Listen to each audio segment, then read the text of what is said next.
De Beren y Lúthien. Entre las historias de dolor y de ruina que nos llegaron de la oscuridad de aquel entonces, hay sin embargo algunas en las que en medio del llanto resplandece la alegría, y a la sombra de la muerte hay una luz que resiste. Y de estas historias la más hermosa a los oídos de los elfos es la de Beren y Lúthien. De sus vidas se hizo la balada de Leithian, la liberación del cautiverio, que es la más extensa salvo una de las canciones dedicadas al mundo antiguo. Pero aquí se cuenta la historia con menos palabras y sin canto. Se ha dicho que Barahir se negó a abandonar Dorthonion y que allí Morgoth lo persiguió a muerte, hasta que por fin solo quedaron con él 12 compañeros. Ahora bien, el bosque de Dorthonion se extendía hacia el sur hasta los páramos montañosos, y al este de esas altas tierras había un lago, Aeluin, con brezales silvestres alrededor, y esa tierra no tenía ningún sendero y era indómita, pues ni siquiera en los días de la larga paz había vivido alguien allí. Sin embargo, las aguas del Tarn Aeluin eran veneradas, claras y azules durante el día. Parecían de noche un espejo para las estrellas, y se decía que la misma Melian había consagrado esas aguas en días de antaño. Allí se retiraron Barahir y sus compañeros proscritos e hicieron de ese lugar su guarida, y Morgoth no pudo descubrirlo. Pero el rumor de los hechos de Barahir y sus compañeros se extendió hasta muy lejos, y Morgoth ordenó a Sauron que los encontrara y los destruyera. Ahora bien, entre los compañeros de Barahir estaba Gorlim, hijo de Angrim. Su esposa se llamaba Eilínel, y grande era el amor que se tenían antes de que llegara el mal. Pero Gorlim, al volver de la guerra, encontró su casa saqueada y abandonada. Su esposa había desaparecido. Si muerta o raptada, él no lo sabía. Entonces acudió a Barahir, y de toda la compañía fue el más feroz y desesperado. Pero la duda le roía el corazón, pensando que quizás Eilínel no estuviera muerta. A veces partía solo y en secreto, y visitaba su casa que todavía estaba en pie, en medio de los campos y los bosques que otrora fueron suyos, y esto llegaron a saberlo los servidores de Morgoth. En un día de otoño llegó a la casa a la caída del sol, y al acercarse le pareció ver una luz en la ventana, y avanzando con cautela miró dentro. Allí vio a Eilínel, y la cara de ella estaba devastada por el dolor y el hambre, y le pareció oír que se lamentaba de que él la hubiera abandonado. Pero cuando la llamó a grandes voces, la luz se apagó en el viento, aullaron los lobos, y de súbito sintió en los hombros las pesadas manos de los cazadores de Sauron. De este modo se le tendió la trampa a Gorlim, y llevándolo al campamento, lo atormentaron con el propósito de averiguar el escondite de Barahir y todas sus andanzas. Pero Gorlim nada dijo. Entonces le prometieron que sería puesto en libertad y devuelto a Eilínel si cedía, y por fin, abrumado por el dolor y añorando estar con su mujer, vaciló. Entonces, sin más, lo condujeron a la espantosa presencia de Sauron, y Sauron dijo: «Me entero ahora de que estás dispuesto a hacer trato conmigo. ¿Cuál es tu precio?» Y Gorlim respondió que quería volver a ver a Eilínel y con ella ser puesto en libertad, porque creía que también Eilínel estaba cautiva. Entonces Sauron sonrió, diciendo: «Pequeño precio en verdad por tan gran traición. Así será entonces sin duda. ¡Habla!». Gorlim habría callado entonces, pero intimidado por los ojos de Sauron, dijo por fin todo lo que éste quería saber. Entonces Sauron rió y se burló de Gorlim, y le reveló que solo había visto a un fantasma inventado por hechicería para atraparlo, porque Eilínel estaba muerta. «No obstante, accederé a tu ruego», dijo Sauron, «e irás al encuentro de Eilínel, y te libraré de mi servicio». Entonces hizo que le diesen una muerte cruel. De este modo se reveló el escondite de Barahir, y Morgoth tendió su red sobre él, y los orcos, acercándose en las horas silenciosas de antes del alba, sorprendieron a los hombres de Dorthonion y los mataron a todos, salvo a uno, porque Beren, hijo de Barahir, había sido enviado por su padre en una misión peligrosa a espiar los pasos del enemigo, y se encontraba muy lejos cuando la guarida fue tomada. Pero mientras dormía en la noche del bosque, soñó que unas aves alimentadas de carroña se apretaban como hojas en las ramas desnudas de los árboles que crecían junto a una ciénaga, y que la sangre goteaba de sus picos. Entonces Beren vio en el sueño que una forma se le acercaba por encima del agua, y era el espectro de Gorlim, y el espectro le habló confesando su traición y su muerte, y le pidió que se diera prisa para advertírselo a su padre. Entonces Beren despertó y se apresuró en la noche, y regresó a la guarida de los proscritos en la segunda mañana. Pero al acercarse, las aves carroñeras levantaron vuelo y se posaron en los alisos junto a Tarna Elwin y graznaron burlonas. Allí sepultó Beren los huesos de su padre y levantó sobre él un túmulo de piedras y prometió que lo vengaría. Por tanto, persiguió primero a quienes habían matado a su padre y a los suyos, y encontró de noche el campamento de los orcos junto a la fuente del Rivil sobre el marjal de Sereg. Y hábil como era para trasladarse en los bosques, pudo acercarse sin ser visto al fuego del campamento. Allí se jactaba el capitán de sus hazañas, y levantó la mano de Barahir que había tronchado para mostrársela a Sauron como señal de que la misión había sido cumplida. Y el anillo de Felagund estaba en esa mano. Entonces Beren saltó de detrás de una roca y mató al capitán, y tomando la mano y el anillo, escapó defendido por los hados, y los orcos desconcertados lanzaron en desorden sus flechas. Desde entonces, durante 4 años más, erró Beren por Dorthonion, como proscrito solitario, pero se hizo amigo de los pájaros y las bestias, y éstos lo ayudaron y no lo traicionaron, y en adelante no comió carne ni mató a ninguna criatura que no estuviera al servicio de Morgoth. No temía a la muerte, sino solo el cautiverio, y como era audaz y estaba desesperado, escapó no solo de la muerte, sino también de las prisiones. Y las hazañas de su solitario atrevimiento tuvieron renombre en toda Beleriand, y las historias de esas hazañas llegaron a Unadoriath. Por fin Morgoth puso a su cabeza un precio no menor al precio de la cabeza de Fingon, rey supremo de los Noldor, pero los orcos no iban detrás de él, y huían cuando se decía que andaba cerca. Por tanto, se envió contra él un ejército al mando de Sauron, y Sauron llevó consigo licántropos, bestias salvajes habitadas por espíritus espantosos que él les había puesto. Toda esa tierra rebosaba ahora de mal, y todas las criaturas limpias la evitaban, y tanto se presionó a Beren, que por último se vio forzado a huir de Dorthonion. En tiempos de invierno y de nieve, abandonó la tierra y la tumba de su padre, y subiendo a las altas regiones de Gorgoroth, las montañas del terror, divisó a lo lejos la tierra de Doriath. Allí le dijo el corazón que descendería al reino escondido, no hollado todavía por pie mortal. Terrible fue su viaje hacia el sur. Los precipicios de Eret Gorgoroth eran escarpados, y debajo había sombras poco antes que se levantara la luna. Más allá se encontraba el descampado de Dungorcep, donde la hechicería de Sauron y el poder de Melian estaban juntos, y el horror y la locura andaban sueltos. Allí habitaban las arañas de la raza feroz de Ungoliant, tejiendo las telas invisibles en las que quedaban atrapadas todas las criaturas. Y allí erraban monstruos nacidos durante la larga oscuridad antes del nacimiento del sol, que iban de caza en silencio mirando alrededor con múltiples ojos. No había alimento para elfos ni hombres en esa tierra maldita, sino solo muerte. Ese viaje no fue la menor de las grandes hazañas de Beren, pero luego nunca se refirió a él, temiendo que el horror lo dominara otra vez.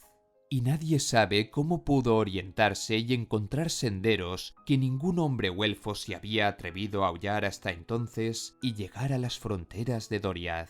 Y atravesó los laberintos que Melian había tejido en torno al reino de Thingol, como ella lo había previsto, porque una gran maldición pesaba sobre él. Se dice en la balada de Leithian que Beren llegó tambaleándose a Doriath, con cabeza cana y como agobiado por muchos años de pesadumbre. Tanto había sido el tormento del camino. Pero errando en el verano por los bosques de Neldoreth, se encontró con Lúthien, hija de Thingol y Melian, a la hora del atardecer, al elevarse la luna, mientras ella bailaba sobre las hierbas inmarcesibles del claro umbroso junto al Esgalduin. Entonces todo recuerdo de su pasado dolor lo abandonó y cayó en un encantamiento, porque Lúthien era la más hermosa de todos los hijos de Ilúvatar.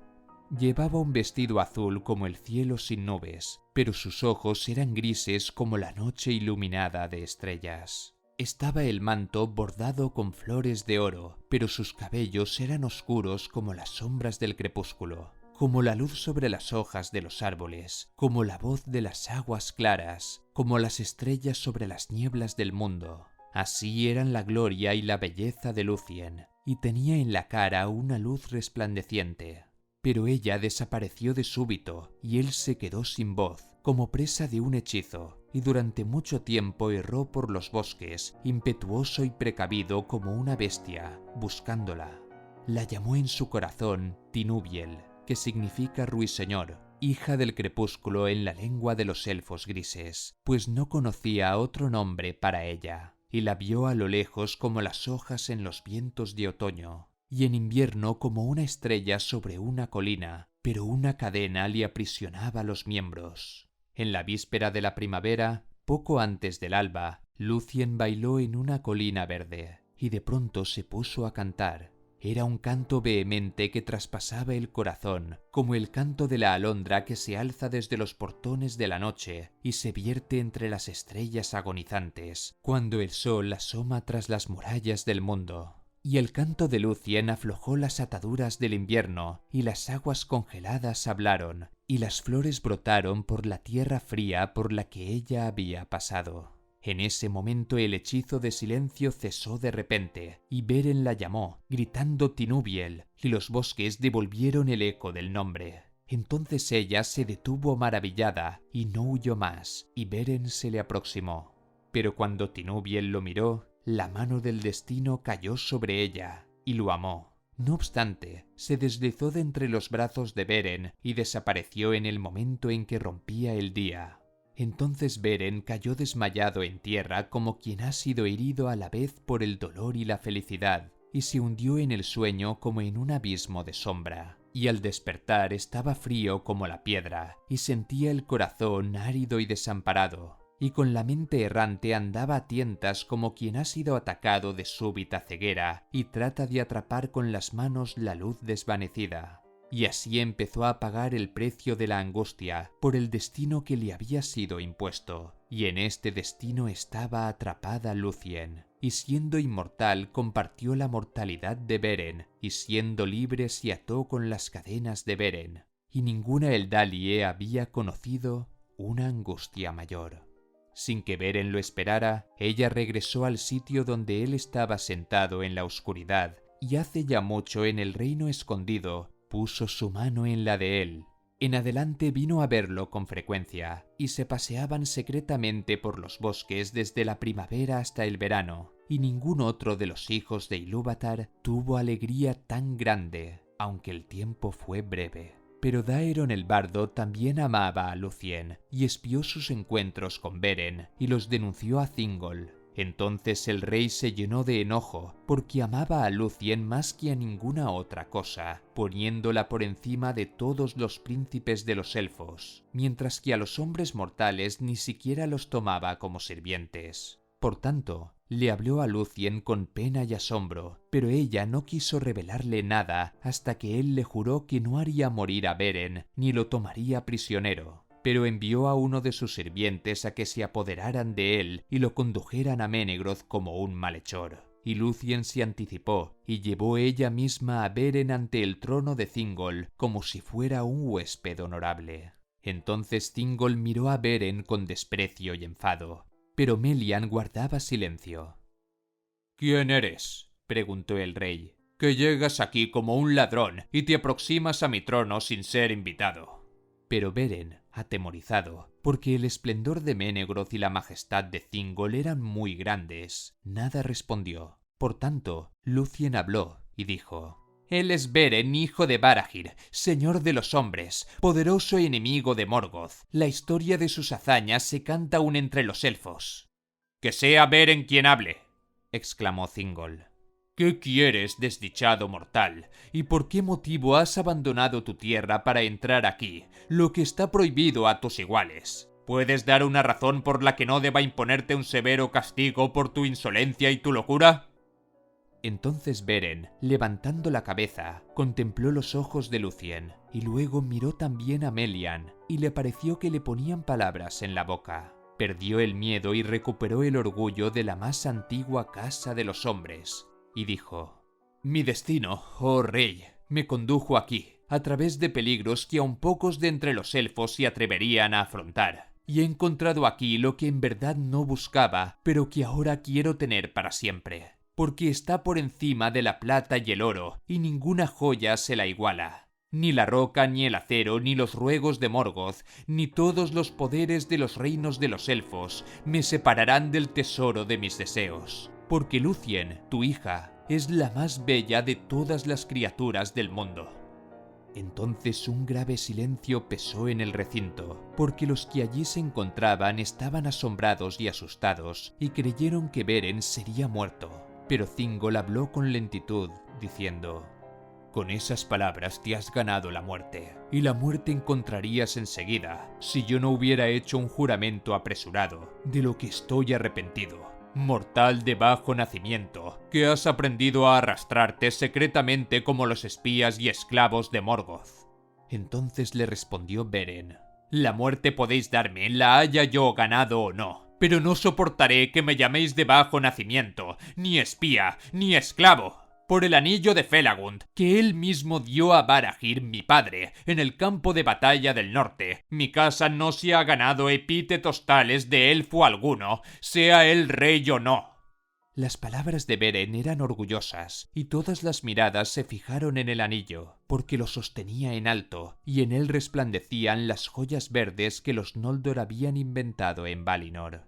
Porque este anillo era como dos serpientes gemelas con ojos de esmeralda, y encima de las cabezas había una corona de flores de oro, que una de ellas sostenía y la otra devoraba. Esa era la insignia de la casa de Finarfin.